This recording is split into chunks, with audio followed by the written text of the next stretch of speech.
that my church is different than any of the other churches that you did. Our pastor That I did. that you have gone to. Oh, okay. Sorry. Yeah. We're Pastor live, Vaughn. by the way. Oh, really? So you might not want to Okay, never make mind. fun of your pastor. But I wasn't going to. I was going to say how awesome our Jeez, church is. Scott, jeez. How awesome our Man, church you is. It should wasn't not- that at all. should not be making fun of your I would not dream of it because it was funny as heck.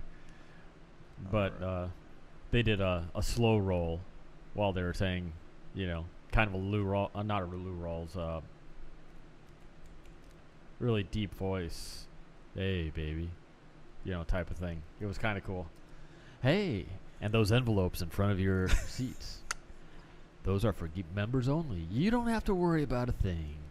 Was that for... It was for Easter. Specifically for the Easter service. It's for the Easter service. And we're going to change it up a bit here and all. And then they did this new song, which was, what was it? I don't know. The hill, Golgotha Hill. Golgotha is the hill that Christ was, and the thieves were crucified on and all. But it was the most unchurch-like song, just because it wasn't all whatever. It was kind of dark and all this, and then it just got grungy and kind of almost Linkin Park, Disturbed type of grunge. I have part of it here. I'll let you listen to it afterwards, or I can play it here, and you guys can probably hear it. Cool. But man, it was awesome. It was just awesome, and people were just scoot that way.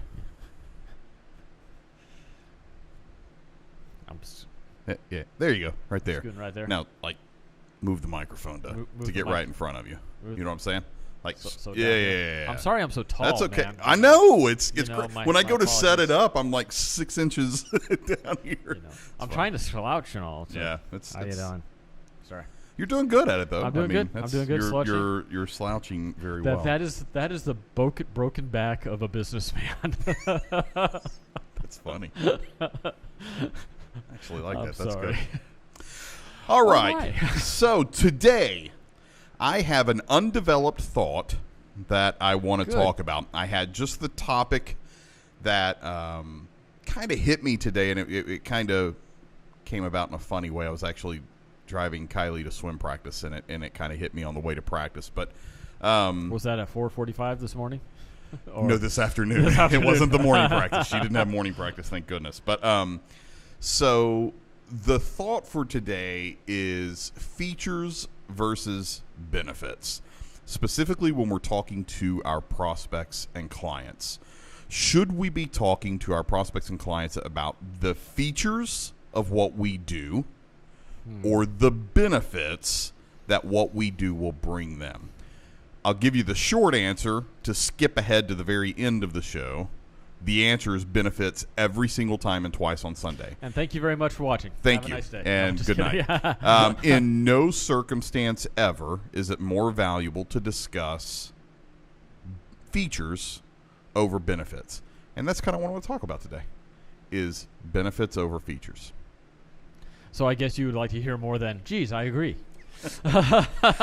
If you feel like elaborating a bit on that, that's fine. But no, I'll tell you again how it came to my mind is as we were driving, Kylie has gotten a new perfume, right? So I mean now there's this new scent or whatever, right? Actually, I'm not sure that it's perfume specifically. It's some kind of I don't know, body splash new, or whatever something, yes. malarkey it's called, right? It smells so, and it's a good smell. Don't get me wrong, but it's okay, just but it is a little more flowers fragrant than what your vehicle is probably used to. Exactly. Yes, much more fragrant. But so I started thinking about, because it's what I do. I think marketing. So I start thinking about marketing perfume or cologne. Is there anything more difficult on the planet to market than perfume or cologne? Because think about that. Well, Cologne and perfume have zero benefits. You have to create benefit because it doesn't do anything.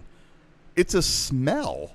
So what a marketer has to do is convince the audience that if you wear this perfume, it's going to make you smell sexy. It's going to attract It's going to make males you smell or females. confident. It's going to smell. It's going to be that smell that people want to be around.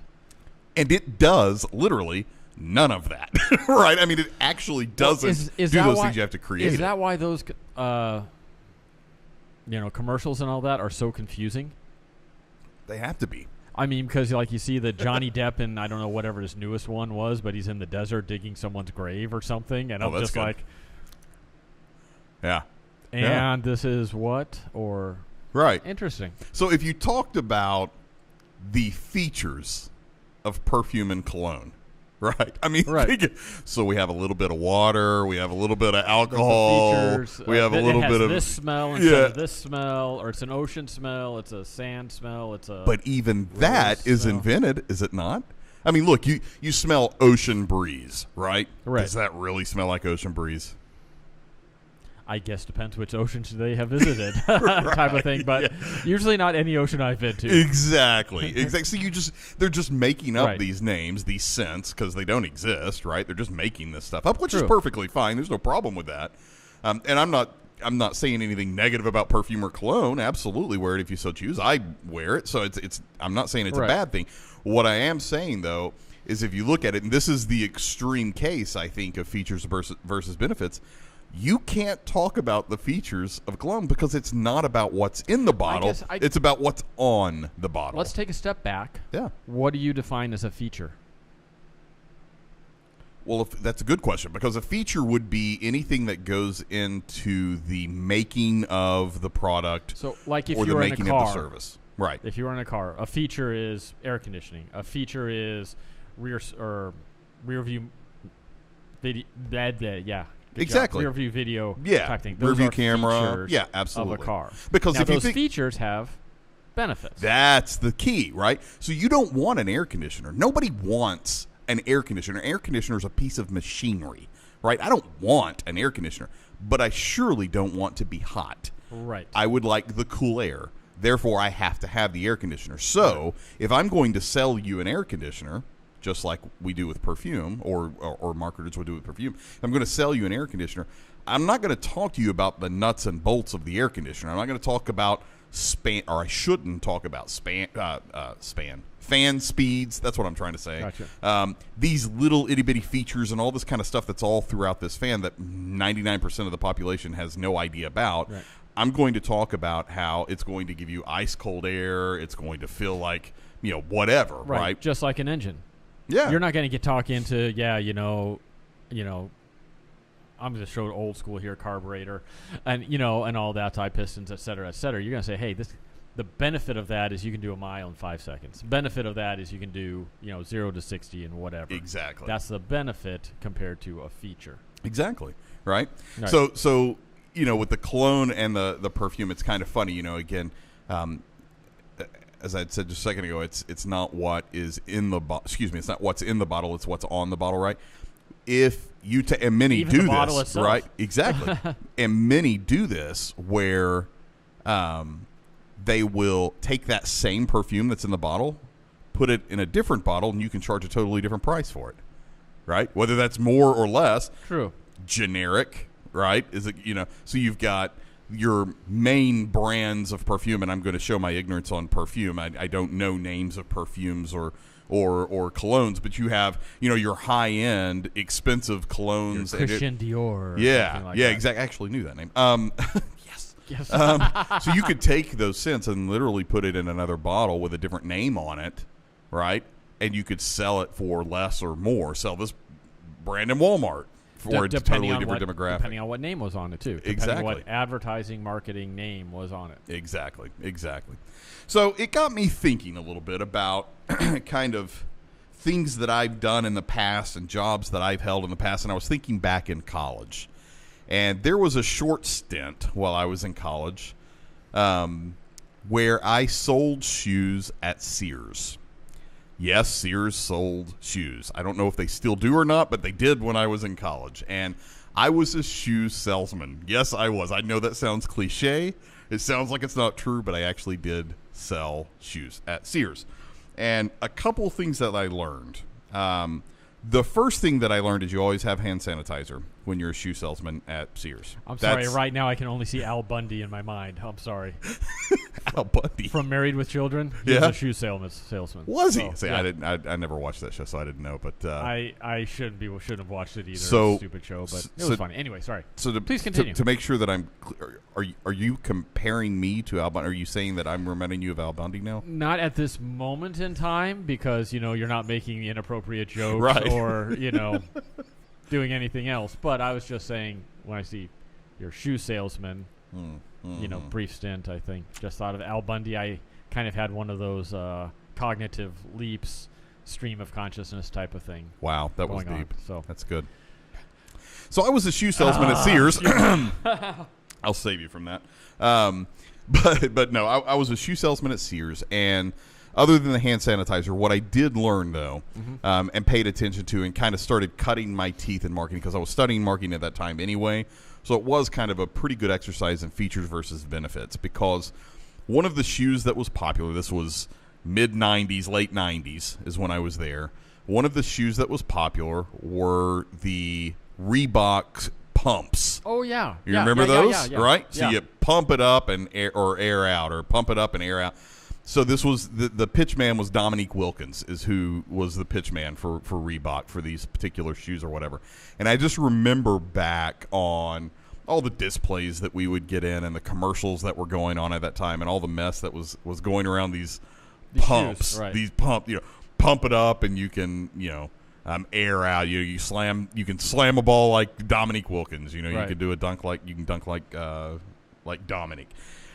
And that was so funny, because I could have put 10 of those shoes on and would never been able to dunk a basketball, no matter how tight I pumped. I could have busted the tubes inside there that's getting pumped up, and it would have never helped me. Extra lift for when those things explode. No, I might get maybe half an inch lift from the explosion, but those things sold like hotcakes. They were hugely popular because the pitch was dunk like Dominique Wilkins. They were trying to convince you that they were showing the benefit of wearing the shoe. The features of the shoe were actually quite ridiculous. Tie your shoe tighter.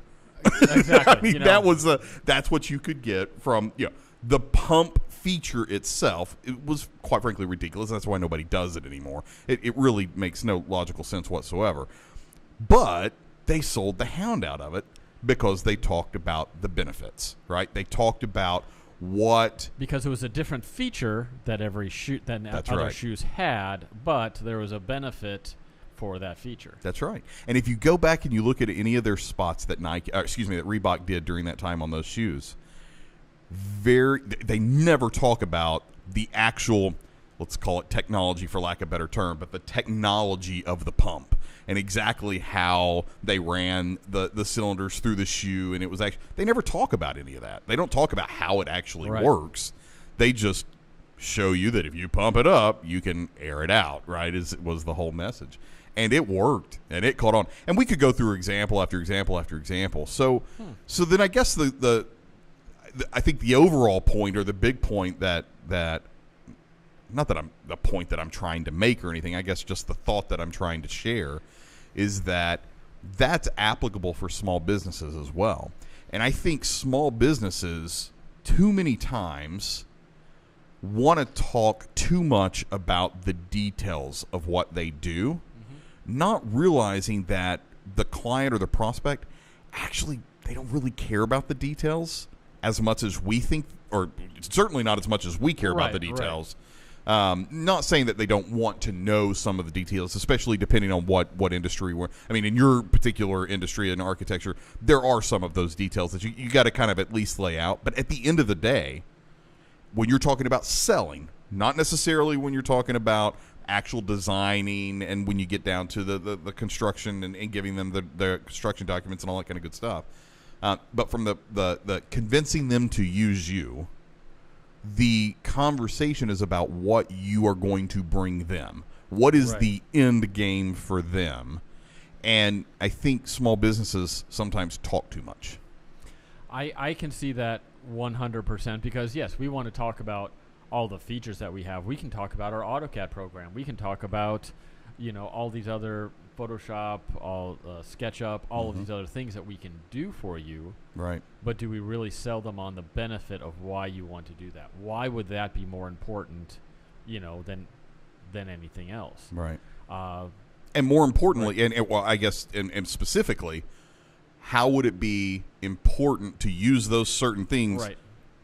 for you, right? Or you said client. Exactly. Right. Exactly. Because, as small business owners, and I catch myself doing this too. So this is, again, as I always do, it's a sermon for myself as much as anything else. But I can catch myself because I love talking about marketing. I love going into detail about what happens on pay-per-click campaigns, what actually is involved in website development, what's involved in social media management. It's not as simple as everybody thinks that it is. Oh, just go post. That's not, so there are all these graphic design, all these different things.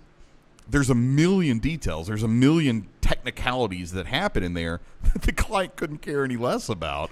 But I have a bad habit because I'm in love with it. I mean, that's so much fun for me, and I have so much passion for those elements of the business and those elements of the projects and this kind of stuff that I have to catch myself every once in a while and stop and say, is this really something that the client is looking for, right? So what? Who cares is what you have to ask yourself every single time, just like the client would.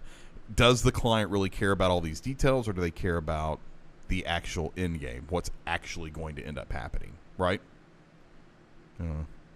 That was my no, I mean, I think it's a good point. One of the things I do in my architecture firm, and I do for my tenant improvements, is I am allowed to do certain engineering, electrical, plumbing, mechanical engineering up to a point, right? And that point includes most of the stuff I do for TIs. And I don't have to tell them, State Board of Technical Registration allows me to do it up to here, up to, what is it?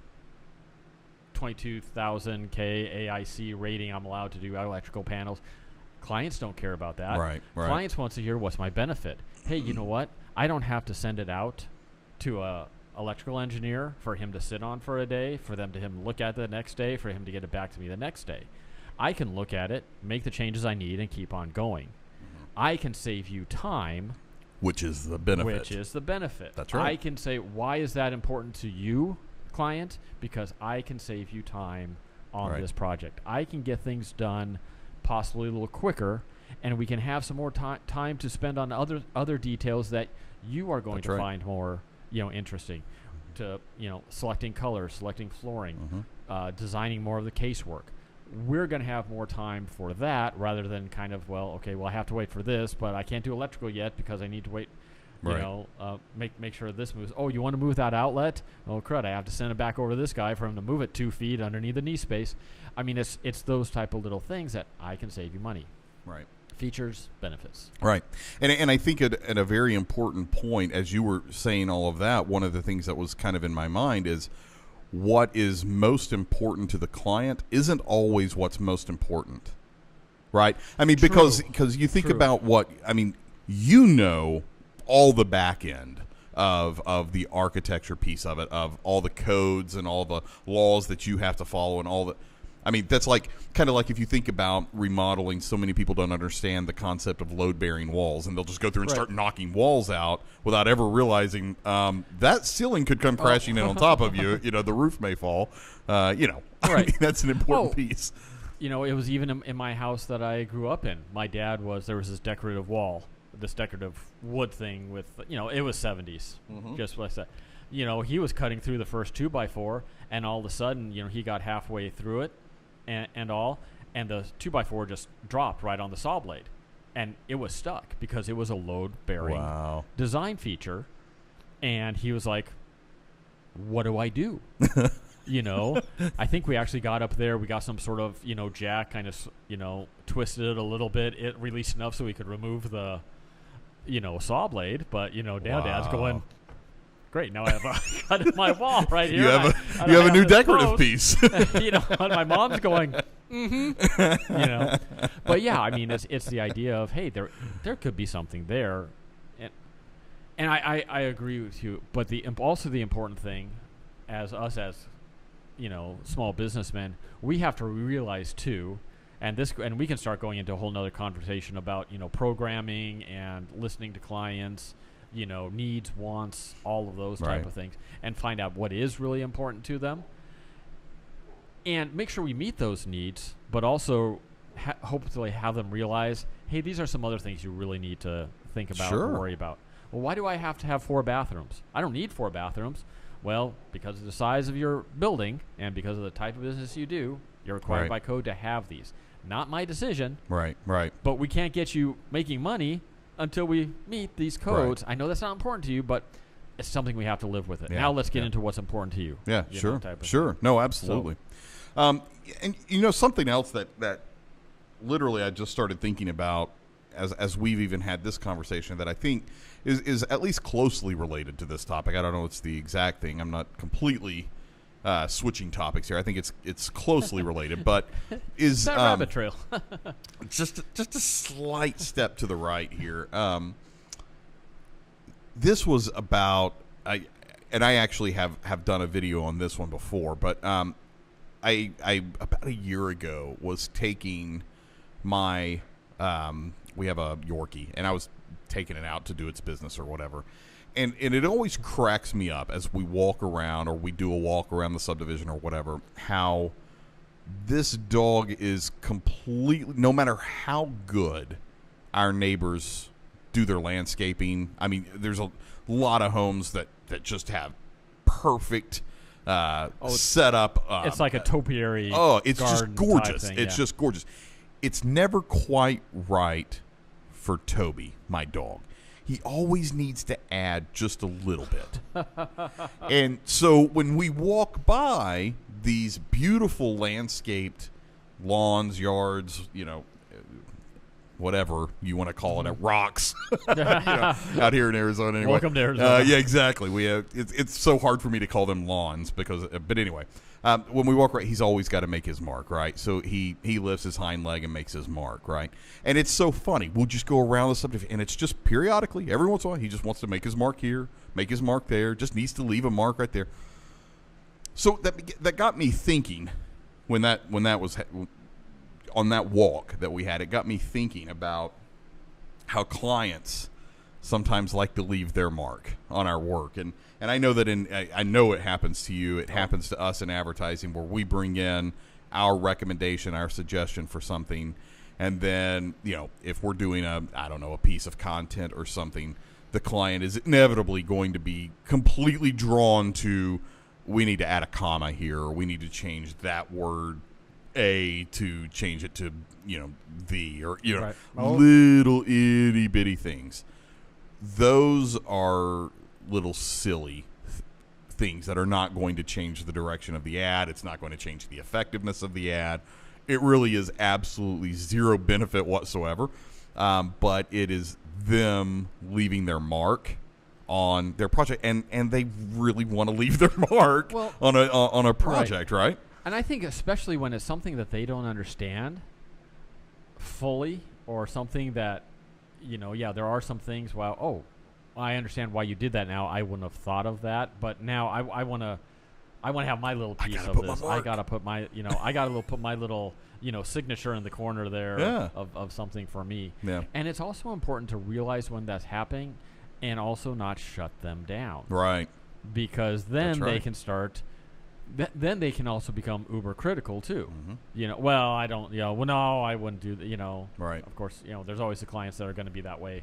Right. Anyway. Right. But I mean, giving them some ownership in this project is also an important.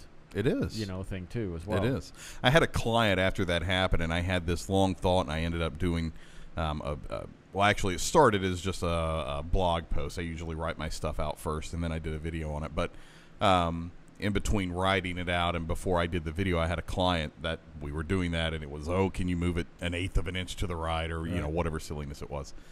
And I just remembered stopping the client and having a conversation that I'd never had with a client before, saying, look, I know that you want to leave your mark, and that's awesome, and I want you to be able to do that, and I want to make sure that this feels good to you. Because number one, I mean, you're paying for it, so that's an important piece of it, right? But more importantly than that, it needs to be a reflection of you. Exactly. So your input has to happen. I need that input. Told him the story about my dog and walking around the subdivision and everything, and I wrapped the whole thing up by saying, just don't piss all over our work, because we've put a lot of work into it, right? Yep. And I got him laughing, and it was good, and it was a productive meeting, but it is something that we deal with very much in marketing. I know you deal with it as well, is the idea of the client coming back, and those who are in the service industry. Now, retail's not, I mean, there's not many things you can change, right? But those that are in the service sector is what I'm trying to say. There's a lot of things that we do that we end up maybe having to make revisions, or the client asks us to change a little thing here or there, that we're sitting there and we know full well that it has no in-game benefit. It does not move the project forward in any way. 2 inches, just 2 more inches. Exactly. Just right. What is that? Yeah. So you can. That's it. Yeah, right. That's it. That's so that they can get 2 pencils sitting there instead of one. I mean, it's little itty bitty stuff like that really is totally insignificant, but it is important to that client that they're able to that project reflects them, and right? then they have something in it, and it's their project. It's their project. That's right. And I mean, one of the things I tell my clients all the time, and I will tell you, I'm here to give you my expertise, what I do the best that I can do, and give you that knowledge and experience. If you want to do something else, I did that on purpose. Hey, fine and dandy, but I think this might be the best way for you. But I always have that caveat of, hey, every dentist is different. It might be all the same pieces, but I don't think I've ever done a floor plan that is 100% the same between 2 dentists. Even if they're in a very similar, shell building, if they're in a very similar suite, it's still different, because you have to find what is that of them that makes them them. What is that of them that makes this project special, unique, for them. One of the things I say, hey, this is the biggest tool you're ever going to work in. Oh, that's a good. I like that. Because I mean, it is. Just like you choose a hand piece. They choose hand pieces that say, hey, that's a good weight, feels good in my hand and all. I was like, this has to work for you. This has to feel good. I don't want you saying, oh my gosh, this thing is now too far away from this thing. That's not efficient enough. And all. I try to bring them in as much as possible to say, and once again, there are laws of physics that cannot be changed. Right, but no, those 2 things can't occupy that same space. That's not possible. But, getting all of that, and once again, that's having them have their mark in it. Yeah. And I think the overall kind of conversation here is, and again, I think about these things to talk about because things happen in my days, and I think one of the things that I've seen through the years that end up some really professionals in our industry, and I'm thinking a lot of graphic designers are the worst. I mean, I love graphic designers. They're actually one of my favorite people in our industry just because I love what they produce. But they take their work so incredibly personal that they forget that they're working for someone, and they feel like they're artists and that they're just doing a piece of art. And in marketing, there are elements of art that are involved, but at the end of the day, there is a very specific box that we have to live within. But you also have to remember, this is commissioned art. Yeah, absolutely. I want you to do this piece for this reason, for a whatever. Right. And, I mean, it's the same with architecture, too. Yeah. I mean, I would love for every one of my projects to get an award. I would love to be able to submit every one of my projects for an award. But that's not the goal here, of this. Mm-hmm. If something does win an award, yay, great. Right. Whatever. I can have the client can say, oh, yeah, I had my architect do this, and, we won an award. I mean, once again, that's the, hey, I worked with my architect, and we did this, and we did that. I love it when that happens, Don't like the clients that say, oh, yeah, here, I designed my suite, and this is what we got. It's like, yeah, no. But little help here, little credit. Right.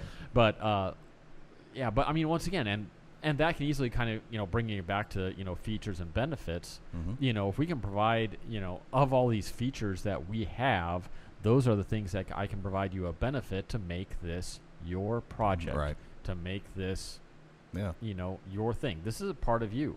Mm-hmm. Whatever your company is, it's going to hopefully be out there for 10, 20, 30, 40, 50 years. Sure. And hey, that's my mark. Right. And hey, I'm hoping that I can, make some of my mark with your mark, and that just got weird all of a sudden. But anyway, but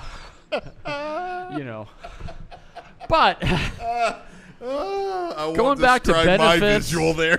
going back to benefits. But you know what? The underlying theme here, though, is really, and I guess this is it's just the theme. It's the underlying theme is whether we are selling to our client or generating new business or whatever you want to call it, right? Some people hate the word sales. Whatever it is that you're doing, consulting, whatever. Helping a client decide what direction they're going to go, and talking features versus benefits, or if we're talking about revisions that they want to make. At the end of the day, we have to, as professionals and as entrepreneurs, as business owners, we have to be able to step outside of our work for a minute. Don't take it so overwhelmingly personal. Amen. And look at it from the standpoint of the end user, not from the standpoint of the producer. If we sit down and we constantly are trying to produce projects in whatever industry that we're in, produce projects for us, well, we're missing the point, right? Because we're not producing for us. We're producing for our clients and those end users. So we've got to be able to step outside of that. And like I was saying with graphic designers, I see so many times they get frustrated at suggestions of changes for their work because they're the expert on typography. They're the expert on color palettes and tones that match and this kind. And a client comes in and gives two different colors that don't even match.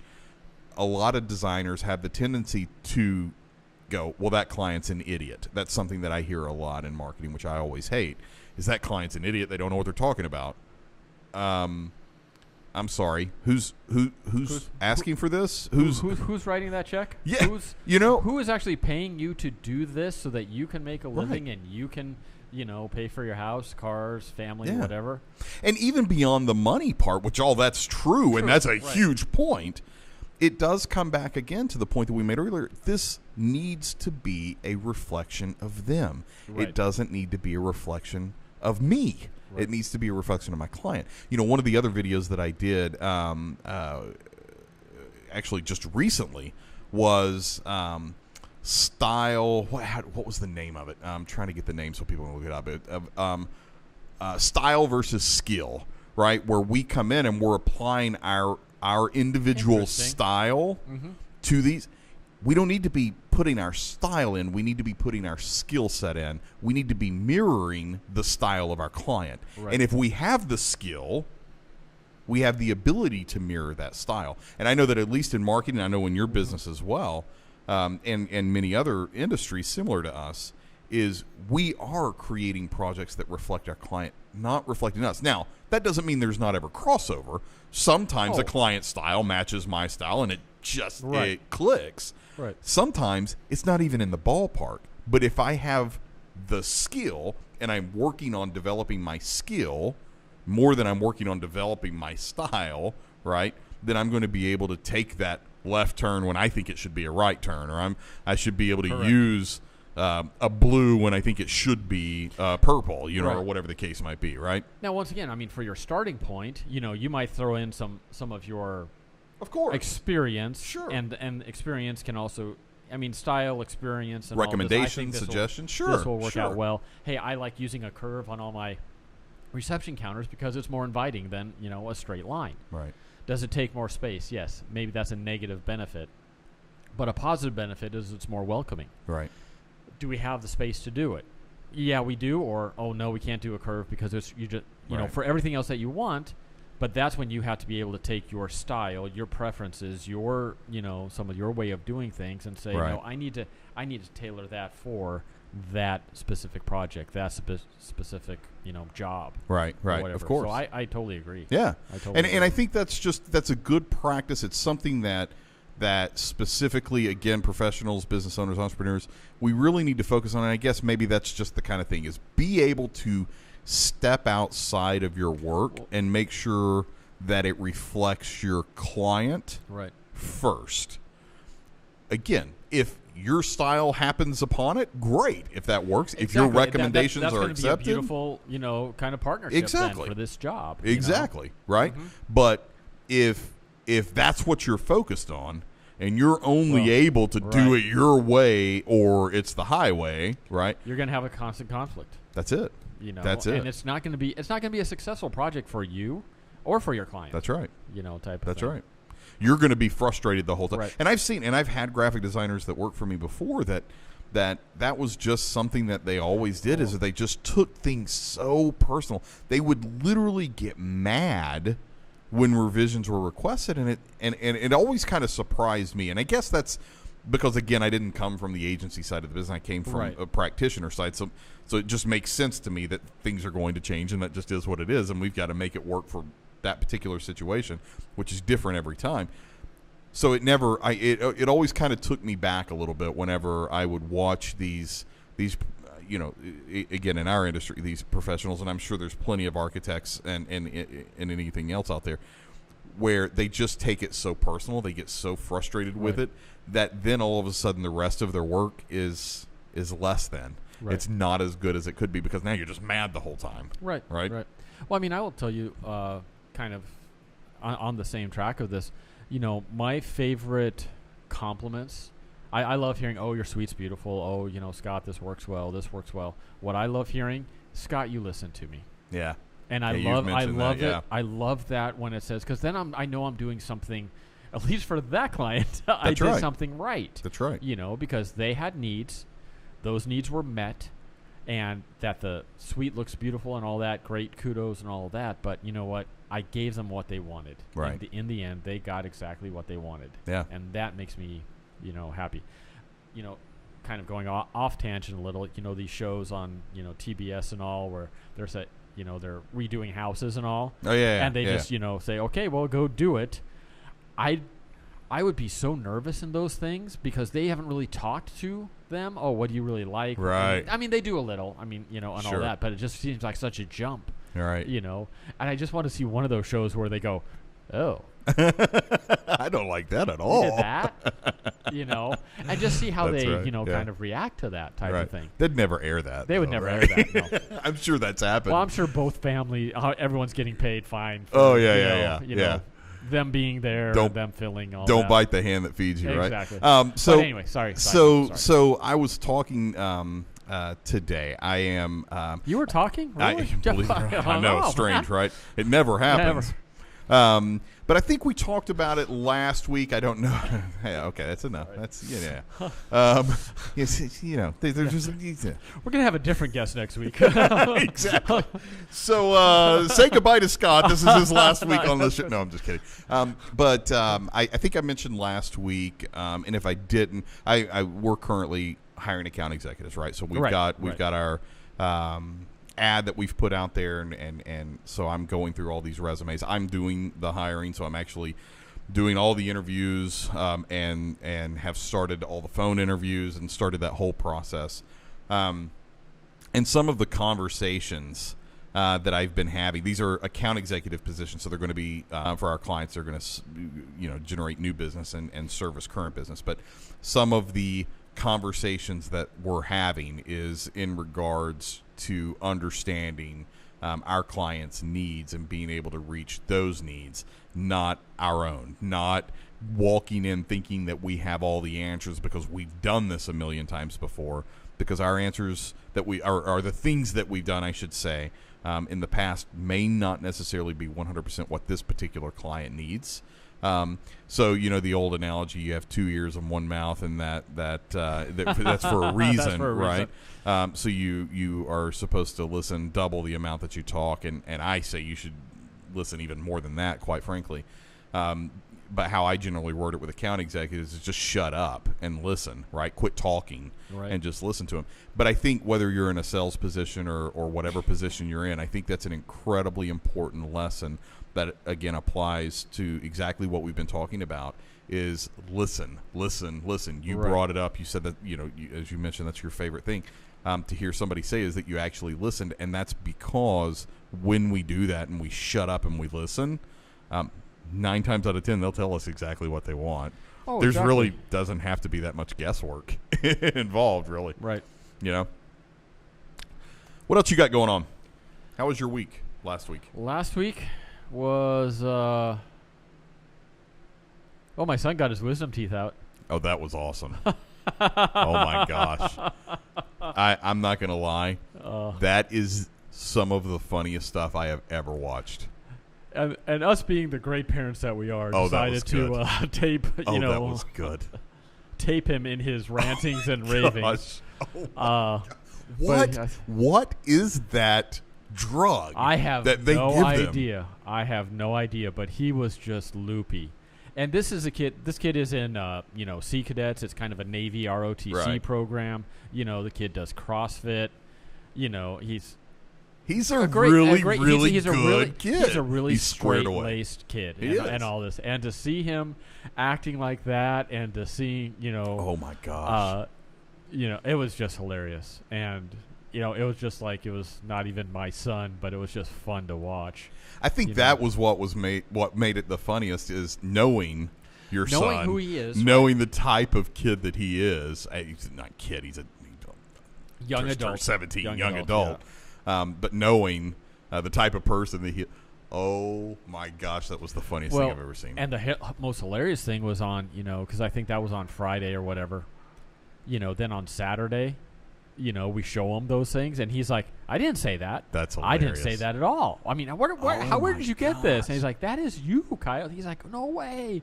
Wow. And that's crazy because I got my wisdom teeth cut out when I was in the Army. And they numbed my gums. That was it. I didn't get any medicine. I didn't get painkillers. I was in so much pain. Well, welcome to medical insurance where they can charge. It's like everybody talks about how great Army medical is. No. They don't like giving Here's a bullet. Bite down hard. Exactly. But that was so funny. So I'm so curious as to what drug that is. Not that I want to consume that. I'm just curious on what it is. It is one of the things too. It's not laughing gas, right? No, it wasn't just laughing gas. He actually had an IV to knock him out. So it was a general anesthesia, type of thing. But it was still like, in hospitals and all, you get anesthesia that you're basically close to dead. Right. And that's why they have a guy monitoring you and all that. They basically put you to a point of almost dead. Right. That IV is more like a waking sleep. Right. Where you're kind of. You're there, but you're not there. Right. Type of obviously. Thing. But he was so happy to hear that he had a comfy bed. He's like, really? Oh yeah. Cool. I'm just like, are you serious, Mom? Oh my gosh, that was so funny. Then that was so funny. What do you mean I can't have a straw? I want a straw. Well, Kyle, you can't. So who tells me I can't have a straw? What does he know? What do you know? You're just an architect. You have no medical experience. I was just like, dude. Oh, my gosh. Normally I would slap you right now, but you're just hilarious. Keep it going. And I'll tell you, the video, it's got, I can hear your wife talking to him in the car and how straight she was the entire, just having that conversation with him. Right? Well, really, Kyle? Well. How does that make you feel, Kyle? No matter how ridiculous. Yes. Yeah. Oh, God, that was so funny. I laughed so hard. Literally, my stomach was hurting. I laughed so hard. I'm even crying right now. It's just thinking about it. It is so funny. Yeah. That needs to be. But in order to keep his chances of ever getting a job again, that's funny. We're not putting it on Facebook. We shared it with a few friends and all that type of stuff. We actually on Sunday, a lot of people from church who are friends on Tracy's Facebook page. It's like, oh my God, I couldn't believe that was your son. Oh my gosh, all that. So I'm like, you're marked now, son. Sorry, that was funny. You're marked. That was good stuff. Now we kind of started talking about, well, we've already had, Jen has gone to the orthodontist and she has 4 wisdom teeth as well. Lucky girl. Right. And so we're wondering, man, is it going to be the direct opposite for her? Is she just going to be a crying mess? The total funny. opposite end of, and all that. So it'll be interesting. Right. We'll keep you updated. We'll keep you updated. That's so funny. Yeah. That is so funny. But business-wise, right now, is going, I'm kind of in this, how can I say it? I don't want to say a lull because there's things there. Right. But there's things that I'm just waiting for people to move on. Today was kind of one of those days. I get some of the stuff done, get it out, I get this other stuff, and then I'm like, can't move. Well, it's like I could do something, but if they go a different way, then I waste time. But if they don't, if they go that way, then I'm ahead of the game. Or I could sit there and watch Netflix. I'm guessing you lean to the latter. I'm guessing, there's a little bit of Netflix. A little bit of Netflix in the day? Yeah. That's funny. Anyway. Kung Fu Panda. I am slam silly right now. I'm the exact opposite of you. Awesome. Got a few projects that are working, but also trying to get everything squared down and pushed out prior to vacation 5 days from now. I cannot wait for that. Where's the countdown timer? Yeah, it's all in my head, man. But I counting down for vacation, but also trying to get through all these resumes these interviews, and so that has been fun to be going through that process again. I always enjoy. I like meeting new people anyway, and so the interview process is a nice way to be able to do that. Is to meet all these professionals that are out there. Sales is certainly my weakest point that I have in business, I would say. So it's really awesome to meet all these guys who are just so overwhelmingly passionate about new business development and specifically in marketing. It's really fun to meet. So I am booked all week long, man. It's been a great response. We've had a really, really good response. Awesome. And then the week I come back, we'll be moving on to the next stage, the face-to-face interviews, and go from there. So yeah, we're rocking and rolling, just getting our stuff done, scaling a business. Yeah. It's like it's what you do, scale a business. Right. Anything else you want? No, I'm good, my friend. I wish I had more to share from last week, but hey, it is what it is. There's going to be those times when it's just like, hey, everything actually went well. Well, you've been going I've been going gangbusters mad, for the so last week, yeah. So a nice down week is a good thing, right? Right. Netflix is in order. Netflix is in order. But here's the problem, is that I don't want to keep, I can do Netflix one more time. One more time, and then go, oh, crud. Right. I shouldn't have done that. That was that's one too many much. binge watching, of whatever. Sucked into the Netflix vortex. Well, because, seriously, I think anyone who's done that is like, oh my gosh, it's 2:00 already. Right. It's, you really do get sucked in. Because once you don't see commercials, you don't have the kind of that timing. Yeah. I saw the set of commercials. I know it's been a half an hour. You don't see those commercials. I'm like, oh gosh, I've been watching Kung Fu Panda episodes for 2 hours, or whatever. So, That's funny. That's good stuff.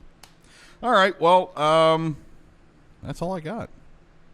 Hey, that's good. It's good. It was a quick topic, but I think it's an important one. I think again, just kind of step outside of yourself and getting your clients in mind, and that's where you're going to be. Know what your features are and know how they can be benefits. Yeah, absolutely. And talk benefits. Don't talk features. Yep. All right. Everybody, thank you so much for watching. Have a great day. Scott, thanks for coming in again. I appreciate it, man. Thank you for inviting me. Yeah. Maybe I'm invited back next week. We'll see. You're not invited next week. That's right. I'm not invited next week. Because I'm out. So there will be no live broadcast next week. I'll be knocking on Chris. Chris? Hello? Chris? Chris? No. There'll be no live broadcast next week, but we'll be back the week after Faux Show and get right back to the Chris Weir experience. So thanks again. Awesome. Appreciate it. And we'll much. See you next time. There you go. Good stuff.